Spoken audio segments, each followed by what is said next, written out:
para hoje é: a Bíblia diz que não há Deus. Parece um tema assim um bocadinho descabido, mas não, é pertinente, com certeza. E de facto a resposta que nós poderíamos dar é uma resposta um pouco política.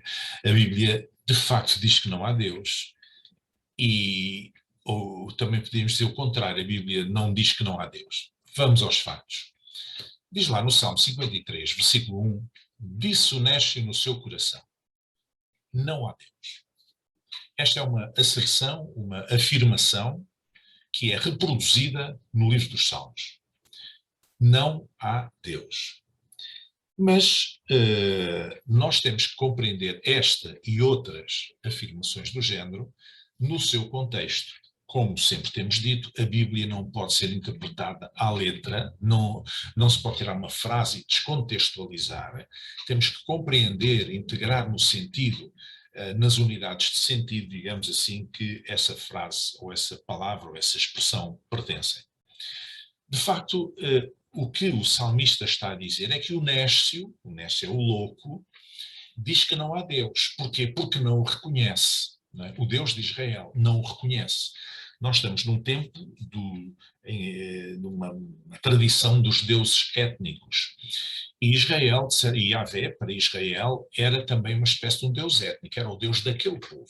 Havia uma aliança específica com aquele povo.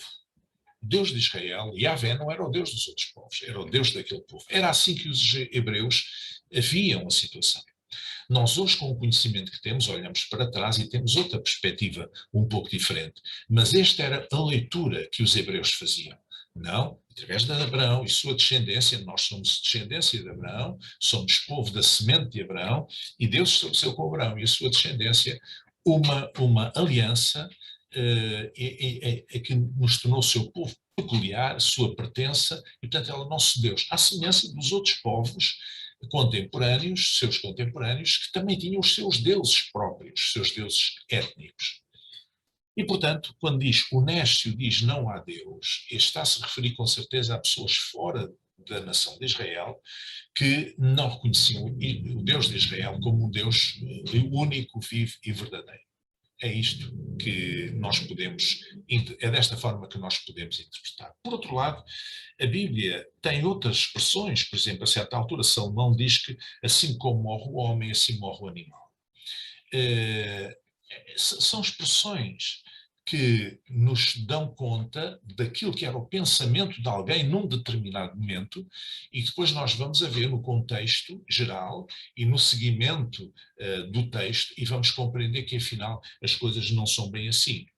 Sempre tenho dito que a Bíblia é uma espécie de um mapa. É um mapa que nos ajuda a olhar para o caminho que nós trilhamos, para que nós possamos caminhar na vida de uma forma firme, com o nosso pé em solo firme, a evitarmos os precipícios, a evitarmos as regiões perigosas, a evitarmos os percursos de caminho, digamos assim, o mais possível. Por outro lado, a Bíblia é também um livro de revelação. E sendo um livro de revelação, que revela o próprio Deus, ela traduz do ponto de vista histórico o contexto cultural, religioso, social, político que existia naquela altura. Como é que as pessoas pensavam, como é que as pessoas viviam.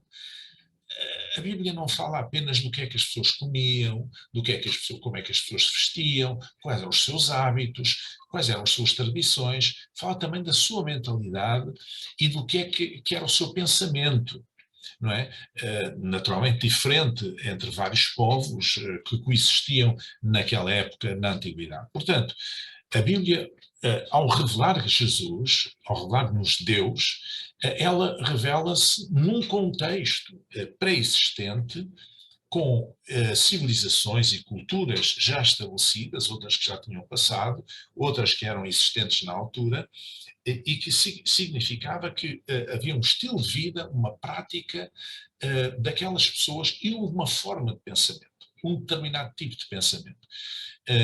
E, portanto, Deus vem-se revelar no meio dessa situação. Como diz João no seu Evangelho, no início, diz que Jesus veio para estabelecer a sua tenda, montar a sua tenda no meio do arraial da humanidade, fazendo uma comparação com o tempo o tempo em que Israel estava no deserto, durante os 40 anos de nomadismo no deserto, em que eles viviam em tendas, em que de vez em quando eles paravam, montavam a tenda do tabernáculo, o templo portátil, segundo as orientações que Deus tinha dado a Moisés, no centro do acampamento, e à volta iam estabelecendo as tendas familiares agrupadas por tribos.